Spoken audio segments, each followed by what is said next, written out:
Leading Ideas Talks podcast is brought to you by the Lewis Center for Church Leadership of Wesley Theological Seminary in Washington, D.C. Subscribe free to our weekly e-newsletter, Leading Ideas, at churchleadership.com/leadingideas. Leading Ideas Talks is also brought to you by Leading the Church in a Post-Pandemic Culture, a new Doctor of Ministry and Church Leadership focus from Wesley Theological Seminary and the Lewis Center for Church Leadership. With this track, clergy will receive the enhanced knowledge, skills, and motivation to increase congregational and denominational service, vitality, and growth in the post-pandemic world. Learn more and apply by February 15th for May 2023 at churchleadership.com/dmin. And remember, to stay up to date with the latest church leadership strategies and information, please like and subscribe to this channel and click the bell icon to get updates for new videos. How can you be creative when facing deadlines? In this episode, we speak with media consultant Phil Cooke about gaining clarity on expectations, saying no, and stumbling blocks to creativity. Welcome to Leading Ideas Talks, a podcast featuring thought leaders and innovative practitioners. I am Douglas Poe, the director of the Lewis Center and your host for this talk.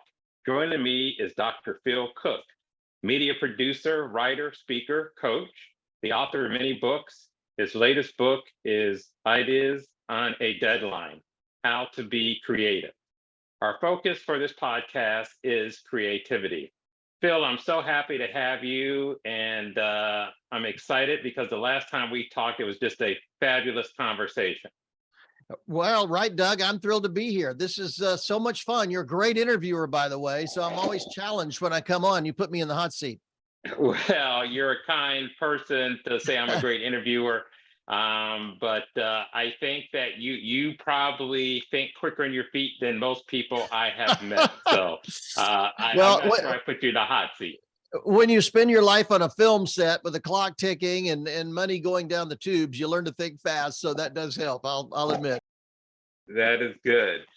Let me begin with talking about your new book. And I really enjoyed the book. And the thing I like about it is I think it really speaks to multiple audiences, including a church audience that needs to think about many of the things that you are suggesting.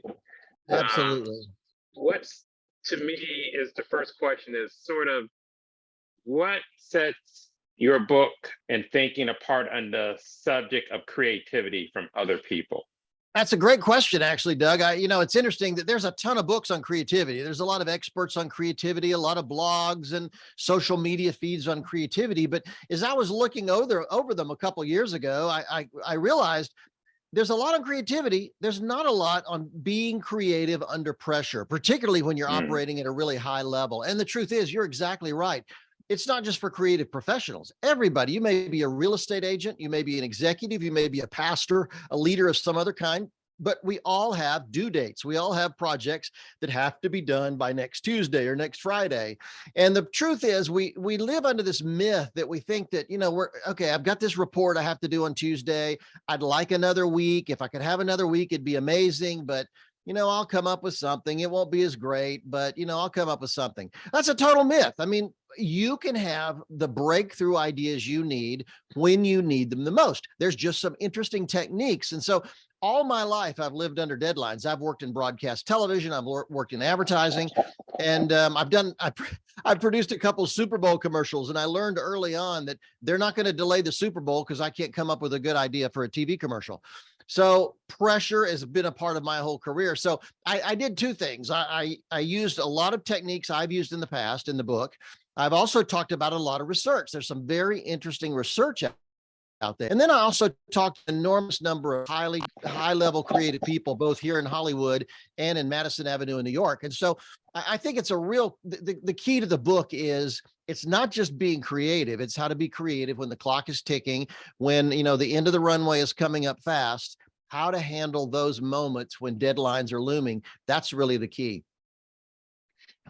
I appreciate that, Phil, and I think that you're right, because I think the struggle for most people is being creative or trying to be as creative as they can when deadlines are looming, and that's what sort of gets people in a bind. Yeah. What I want to sort of build up on what you said is you talk about it's important to know expectations to help you Yes. get there. And I found this interesting because I think it's true that no matter where we are in life, there are certain expectations that are put up on us by our boss, by a client. You were talking about the Super Bowl. When I teach, I have expectations of my students. All of the places where we engage, we have expectations. So how is it that we can sort of get clarity on the expectations to help us to be more creative? That's brilliant. It's really true. You know, I consulted with a church one time who had an incredibly creative media team. I mean, they were brilliant. The video shooters, the editors, just really creative guys. However, they weren't interested in expectations at all. They weren't thinking about the congregation. They weren't thinking about the online audience. They weren't thinking about the people that would actually be viewing their stuff. All they thought about was, how can I be more creative? And I kept trying to talk to them about expectations and strategy and what we need to be thinking about. Why are we doing this? And who are we doing it for? They just refused to listen. And as a result, they failed. They completely failed. They missed the target 100%. It was an early lesson for me that if we don't listen to expectations, you know, early in my career, I delivered some brilliantly creative solutions for problems that didn't exist because I wasn't paying attention to what the client really needed or what they were expecting. And I've learned over the years that until we get real clarity on what the client's looking for, what our boss is looking for, what our congregation's looking for. You know, your comment a minute ago about this being appropriate for church leaders is absolutely true. One of the things I've discovered is Sundays come with relentless regularity. You know, those pastors and church leaders have got to be ready week after week after week. And knowing the expectations of those people sitting in those pews or the people watching over a live stream are absolutely critical if we're going to make an impact in the culture today. So yeah, you're exactly right. I don't start any project until I really am clear on the expectations, because I've spent too much time over the years missing the target because I wasn't clear. I didn't have that clarity. And I just tried something I thought was great, which very often it turned out to be great. But if it's not meeting the expectations of your boss or your client or your congregation, you're going to fail. I was going to say, I think that's absolutely true. And the reality is that we often don't get clear in the expectations. And if we did, as you said, that would actually sort of bring the tension down in some cases for what it is that we're trying to accomplish. You know, and here's something interesting, Doug. Let me throw this in. Expectations are remarkably easy to do. You don't have to do focus groups. You know, we just consulted with a big Christian television station on the East Coast because they wanted to kind of update their programming and try to meet the needs of the community more effectively. And so we did a massive number of focus groups. We did phone calls to people. You don't have to go to that kind of trouble. You can just do some emails. You could do some phone calls, even man on the street interviews. I just think it's really important to constantly be talking to people about, hey, are we hitting the target here? Is this what you're thinking about? You know, are we coming close? I had a phone call this morning with a client about a voiceover narrator for a commercial series we're doing for a big ministry in the Midwest. And, you know, he started the conversation with, well, I just don't like that voice. And I said, well, that doesn't help. You know, I'm sure it's okay that you don't like it, but tell me what you're thinking about. What, you know, are you wanting more emotional? Are you wanting male, female? And once we started that conversation and I started getting his expectations in mind, it really made a difference, so that our second round really did hit the target. So it's not always something complicated, but we ought to automatically be thinking, how can I figure out what the client, the boss, the congregation, the audience, what do they need? What are they looking for? That's so important. Let me shift a little bit, Sure. but it's still related. I want to talk about sort of the aha moment. I think we all sort of dream about these great aha moments that we can Yeah. have that help us to sort of culminate our creativity or help in the creative process. But you talk about that this typically just doesn't magically appear. And I Right. found that interesting because, Yeah. I think we think that, I can sit on my deck or I can sit on my favorite chair and I can just sort of drink my coffee and that aha moment will just sort of grasp me. But you come at it differently. And I appreciate that. I think it's helpful. Yeah, that's so true. Experience and research both indicate that aha moments just don't happen out of the blue. They're most often the culmination of a long process of working through things. Now, here's the key to having more aha moments in your life, and that is that it's kind of your subconscious taking over. Very often we think so hard, and this is my favorite part of the book. I enjoyed writing this the most. If we sit at our desk, pounding our head against the wall, trying to come up with that great idea, very often we just get nothing. I mean, it's a nightmare. And very often I've discovered you need to get in a mode where you can kind of think about it, process it, do your reading, do your research, visit the location, whatever it takes to solve the problem you're trying to solve. But then get to a state where you kind of let your subconscious take over. And this is a big part of some of the solutions outlined in the book, like taking a walk. It's interesting that throughout history, the number of people that walked, Soren Kierkegaard, the great theologian, he said, I've walked into the best ideas in my whole life. Beethoven was known for walking through the streets with a music sheet in his hand and a pencil in his hand, just walking randomly, and he'd get an idea and jot it down real quickly.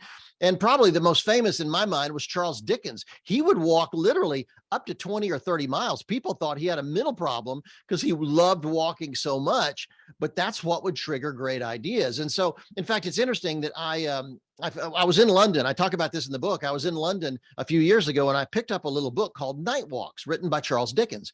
And it was during a period of insomnia. He would get up in the middle of the night, couldn't sleep, and he would go out for walks. And he would go out walking through downtown London. And many literary experts today say that some of his brilliant characters that he has in his novels came out of people he saw and encountered during those walks in the middle of the night. So what happens is when we're walking, we're not concentrating on something. We're not trying to solve the problem. We're just letting our mind kind of wander. And whether it's for you, it may be walking, it may be driving a car, it may be taking a shower. That's a really popular one. Something like 74% of creative people out there have had ideas in the shower. I'm one of them. Whatever it is, when we relax and just let our subconscious kind of take over, our brain starts connecting things that we normally wouldn't have connected in our normal conscious mind. It's not a weird new agey thing. It's just allowing your brain to start making connections that we wouldn't normally make. And that's very often, I've discovered, when the best ideas happen. Yeah, I think that's true. And it seems like, and I've heard it before, but hearing you describe those individuals really brings it back to memory, is that when we sort of get not so focused on what we're doing and you're walking and you sort of allow yourself the freedom to out and experience life, then it allows sort of the creative juices to flow in a different way than when you're just sort of trying to sit there and focus on, what do I say, what do I Yeah. write. Willie Nelson, the great country singer, said he's written his best songs driving in his truck. So, whatever it is for you, it's funny. I used to go out in the driveway when I would get stuck here at home. I would go out in the driveway and shoot baskets. Well, I started focusing on my shot and that didn't work. Then I set up a heavy bag in the garage and I would go out and punch the bag, and that would make me feel better sometimes. But I started thinking about my boxing technique. But when you're walking, you're not really thinking about walking. You're just letting your mind go. And driving is very often the same way. So any activity that lets your just subconscious go, like, I mentioned the shower a minute ago. I was talking to my team one time and so frustrated that I come up, when that water hits me, I'm telling you, the ideas flow. But by the time I get out, dry off, find a pen and paper and write it down, I usually forget the idea. And I was complaining about it one day in the office, and what a member of our team Googled it and found a company called Aqua Notes that makes waterproof legal pads. So now my productivity is shooting through the roof. I can just write whatever comes to my mind while I'm standing in the shower. So it's fantastic. Letting your mind wander is really the key. I was going to talk about your idea of writing it down later, but let's go ahead and talk about that now. You talk about a period in your life when you didn't write things down. Oh yeah. And you also sort of share, and this is in chapter 14, a great story Yeah. about the importance of writing things down. You don't mind sort of sharing that No, story yeah. and why it's so critical that, even when you think you have had that aha moment, go ahead and write it down so you don't lose Yes. it.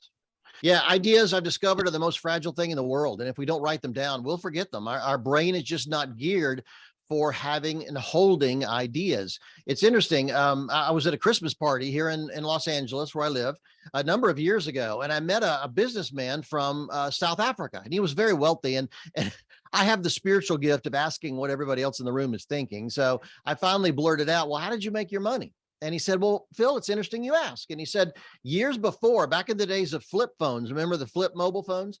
He said, "My wife asked me to go shopping." He said, "I hate shopping." He said, "I had a normal job. I was a regular guy. I hated to go to the mall, but I love my wife. So I went with her and I went shopping." And he said, after a couple hours of shopping, I got tired. So I sat down on a bench in the mall while she went to one last women's store to go check out a dress. And he said, I'm sitting there and I started watching teenagers use their cell phone. And he said, this idea hit me out of the blue. He said, this thought kind of hit me that what if these teenagers could download their favorite songs and use those as ringtones on their phone? Nobody had done that in that part of the world yet. And so he said, I got a pen out of my pocket. I didn't have a paper. So I found a brochure just sitting on the bench, wrote it down, put it in my pocket at the very moment my wife called me into the store to look at a dress. He said, so I went in and completely forgot about the idea. He said, 6 months went by and I went to the closet, put on that same jacket, put my hand in my pocket, and I found that note. And he said, you know what? I reread it. I remembered that night at the mall. He thought, I need to make this happen. So he started out by making a deal with five songs, made a deal with a local cell phone company. And he told me that 2 years later, he sold that company for $70 million. And I thought, and he looked at me and he said, but here's the thing, Phil, had I not written that idea down, I would have completely forgotten about it. And I'll tell you, Doug, that got my attention. And you will never catch me without notepads in my pocket. I've got 2 or 3 apps on my phone that allow me to jot down notes. I just never want to be at the place where, and you don't know where God could drop that idea on you that could completely change your life. It could be in a classroom, in a church service, walking through the park, driving in a car, anywhere. That idea could happen. And when that aha moment does happen, I want to be ready. So I just think writing things down, getting in that habit, finding the tools, whether you keep a notebook or I use little index cards. And I just think it's a great, great technique to get into because it can really save you. And I store, I find many of the ideas that I had early in my career, I've got notebook after notebook after notebook. And early in my career, I might not have had the budget or the crew or the team or the expertise to do some of those ideas. Now I go back through those notebooks and I think, okay, this could work now. This could work now. And I'll pull those and try those with different projects we're doing today. So I tell you, writing it down is a habit that can really transform your life. Yeah. Again, it's something I've heard previously, but you really brought it home with that story, and I appreciate you sharing it. So I'm going to try to be more mindful of making sure that I have Yes. pen and pad, or as you say, something on my phone where I can make sure I keep good notes. You never know. You never know. You do not know. The one that I shouldn't say the one because they all hit home. But one that I think can be challenging for people who are extremely busy and trying to do a lot of things, and this is interesting, is they have a hard time saying no. Yes. You're always thinking, I can fit that in and get that done along with everything else that is going on. But you point out that we have to say no, actually, if we want to actually be more creative. And I found that really intriguing, but I think it's really good advice. Can you share a little bit more how Absolutely. saying no actually helps us to be more creative? Well, the truth is, Doug, that if anyone listening or watching feels like God's called you to do something significant with your life, you're going to have to say no to a lot of other things. And some of those things may be really good things. In the book, I talk about one of my favorite quotes is from investor Warren Buffett, who said, The difference between successful people and really successful people is that really successful people say no most of the time. And so what's funny is most of us, if you're in the ministry or you're creative like me, it's hard to say no. We're nice people. You know, we want to help people. We want to serve. And that's what we do. It's part of our nature. However, we need to figure out a way to protect our time and not take every single request that comes in. And so in the book, I list about 5 or 6 alternatives, ways to say no to people. That's nice. You never want to be a jerk about it. You know, I find very often in my career, I've worked with people that they could be such a jerk about saying no, and very arrogant and condescending, but you don't have to be that way at all. I mean, just sharing with people that you're booked or you have other things scheduled or you're working on a project right now, you can do it in a gracious way, but we have to learn to do it, because ultimately, if our no means nothing, then our yes will mean nothing. We have to have boundaries in our professional lives. I came across one study that indicated when we're focused, when we're really in that creative zone working on a project and someone comes in your office and interrupts you, by the time that when they leave, it will take you 20 to 40 minutes to get back into that same level of focus, which means how many of those interruptions can you take in a day before your entire day is blown? So one of the things we've learned in this digital age we live in is that deep work, deep time, focused deep time is critically important.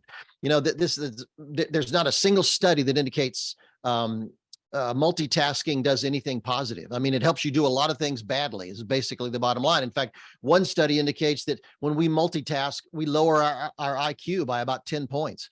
So if we're going to be successful and productive and creative, we need to really learn to focus and have that deep time. But to do that, we need to shut the door. We need to have those private moments when we can really focus. So learning to say no, I think, is the foundational skill of delivering great ideas on a deadline, because I'll tell you, as that deadline approaches, you need to zero in and really get serious about what you're doing. Again, I'm talking with Phil Cooke and talking about his latest book, Ideas on a Deadline, How to Be Creative. And Phil just completely hit me hard by talking about multitasking doesn't help you. I appreciate you saying that, Phil, and It's true. Just hitting hard, on me. But I think you're right, and I again appreciate that if we don't create spaces where we block out all the noise and everything else, then it's not going to be possible for us to actually do our best work. It's really true. Those kind of spaces are absolutely critical. And we need to be in those spaces regularly. We need to be there. We need to show up on a regular basis in those really private times. And if we're going to really create the ideas worth having. So I can't overemphasize that enough.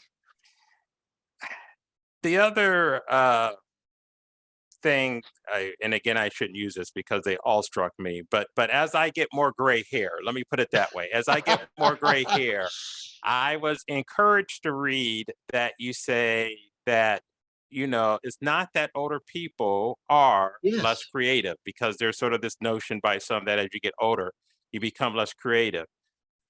But you do say that there has to be a willingness to continue to try new things. So my question to you is, do you think it's harder for older people, or as we get older, to continue to try new things? That what we lose is not necessarily, as you indicate, the ability to be creative, but what we're losing is our willingness to continue to try different things.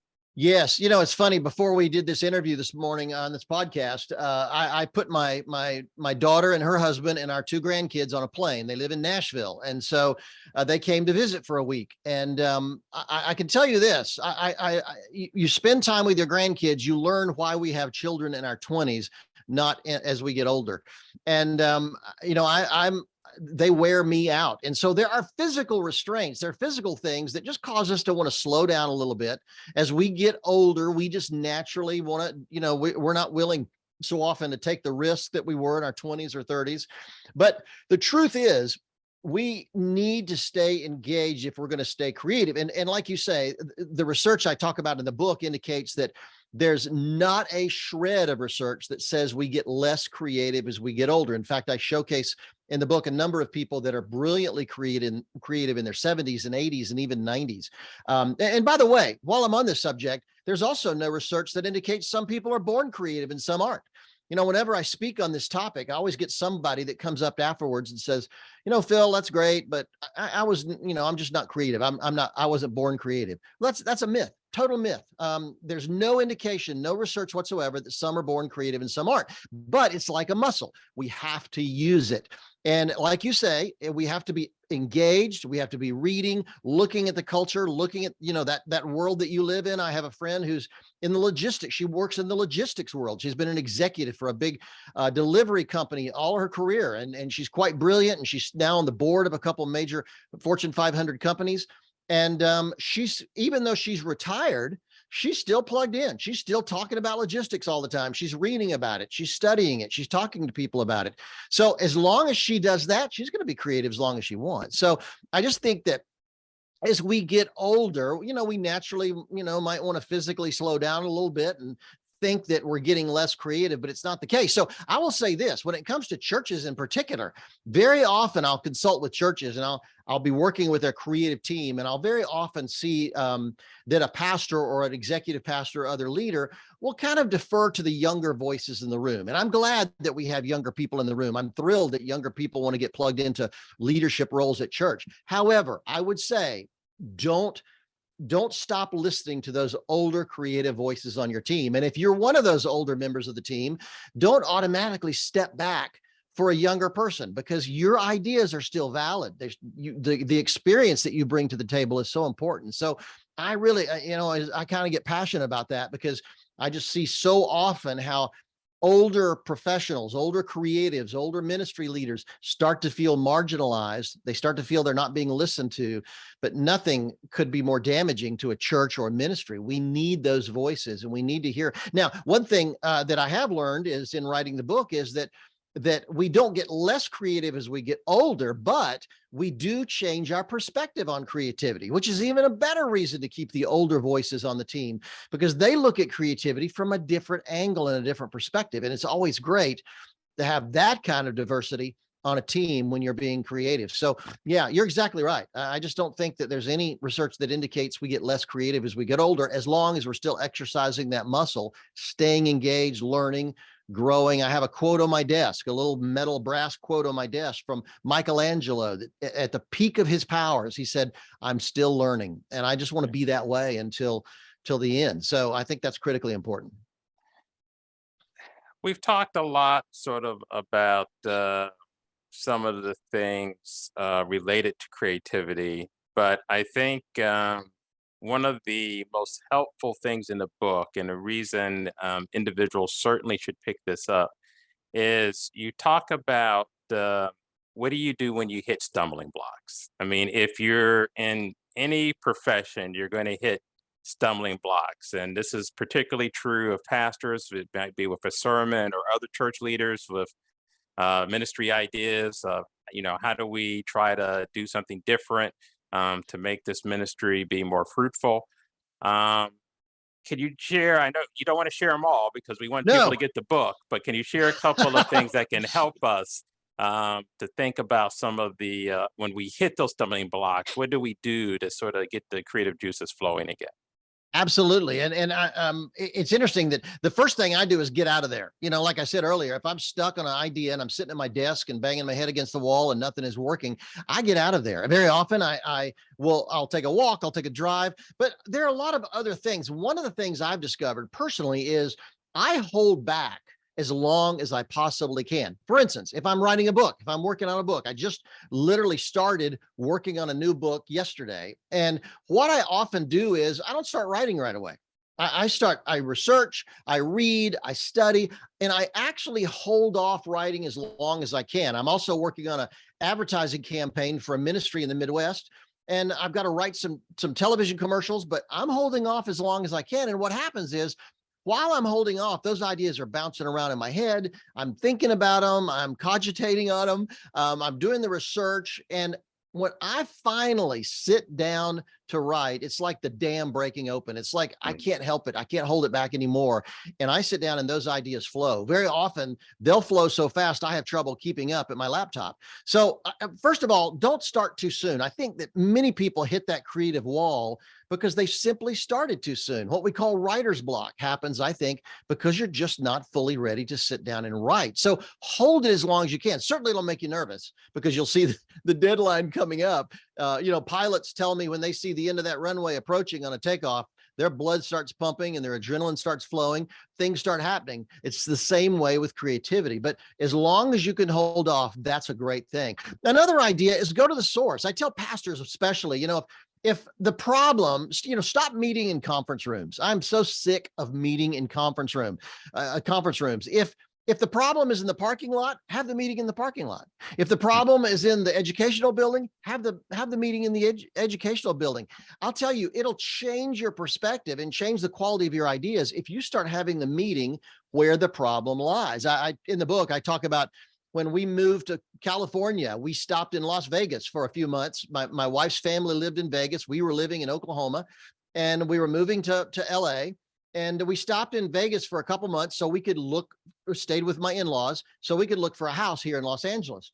And while I was there, a friend introduced me to the marketing director at a couple big hotels in Las Vegas. She ran Circus Hotel. She ran the Excalibur. She ran Sahara. She did all the marketing for them.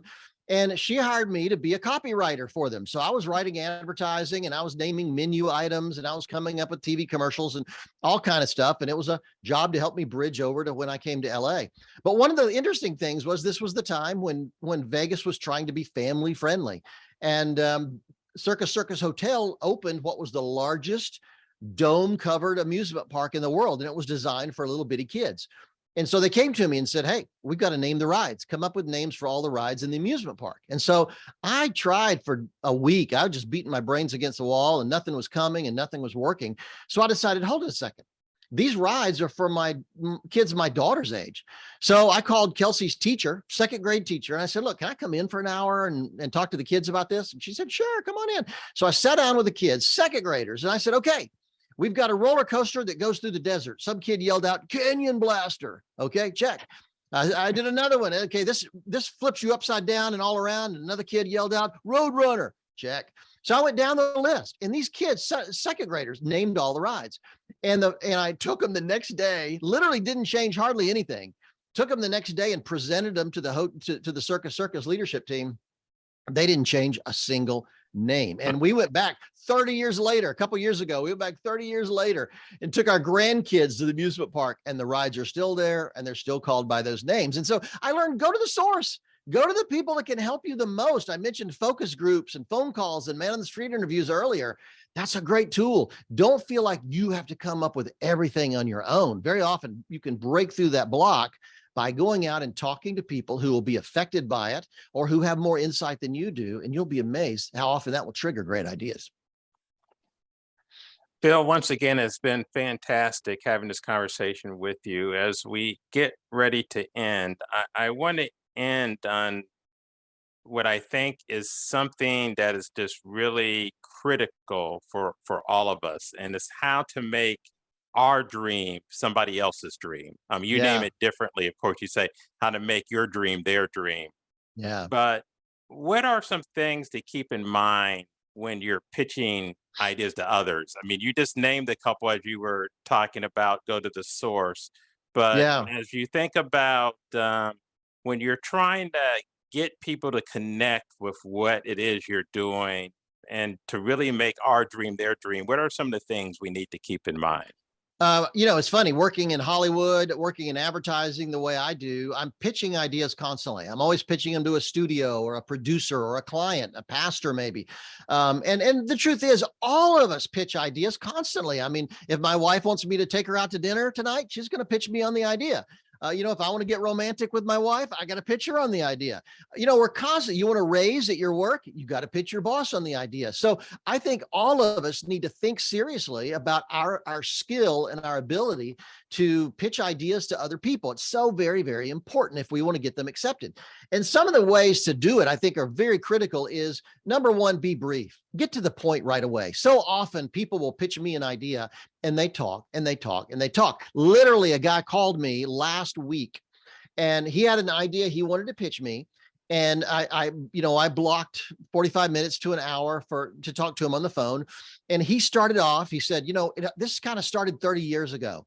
And he started going through his whole life. He never paused. He just kept going. And literally, I could not get his attention and stop him from talking. Fortunately, it was a phone call and not a Zoom call.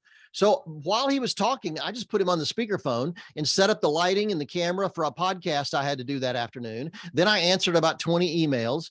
Then I started a blog post about why you shouldn't drone on and on and on when you're pitching an idea, and got it almost completely written. And 55 minutes, he finally paused and said, "What do you think?"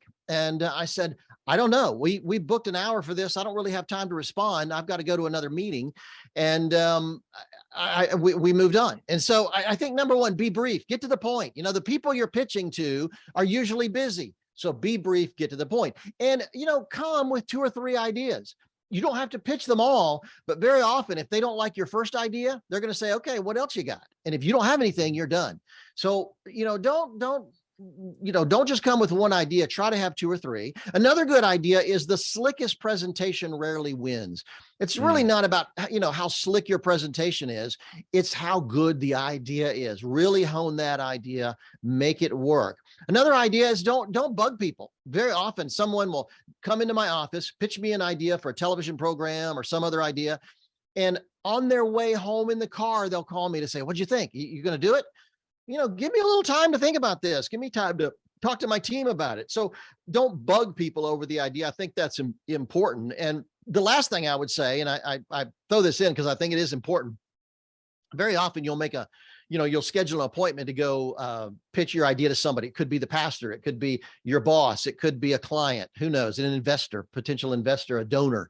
And you'll walk in, you made the appointment with Mr. or Mrs. Big, and you walk in and Mr. Big has somebody else in the room and you don't know who they are. And you didn't make an appointment with that guy and you don't know why he or she is there. It could be the boss's business partner or wife or girlfriend. You have no idea. Golfing buddy, you don't have any idea. Very often we think, okay, I'm just going to ignore that guy and pitch to the guy I came to see. And by ignoring that guy, you're making a huge mistake, because as soon as you walk out of the room, Mr. Big will turn to his friend and say, "Hey, so what did you think?" And if you ignored him, he's going to say, "Well, frankly, I just didn't like that guy very much. And I didn't like his idea." So whoever's in the room, embrace them. You may not know who they are. They may not be introduced to you, but whoever you go in to pitch with or whoever you've gone to pitch for, if there's somebody else there, embrace that person, make them part of the conversation. They're more likely when you walk out of the room to turn to their friend and say, "Wow, that guy's really sharp. I like that idea." So those little ideas, we should constantly be honing our ability to present ideas, because if you're a leader, sooner or later, you're going to be presenting to your team. You're going to be presenting to a donor or a series of donors or your congregation. It doesn't matter. There's going to be people out there to pitch to. And the art of making your dream become their dream is going to be really critical for you to go to the next level in your life and your career. Phil, thank you so much. This has been fantastic. And again, I want to say his latest book is Ideas on a Deadline: How to Be Creative. It has been wonderful to get a chance to talk with you again, and you did not disappoint. You quickly on your feet. I rambled a little bit because I get so excited about this topic. I got pumped. So sorry about that, but it was really, really fun. Yeah. Thanks for joining us for Leading Ideas Talks. Please like and subscribe to this channel and click the bell icon to get updates for new videos.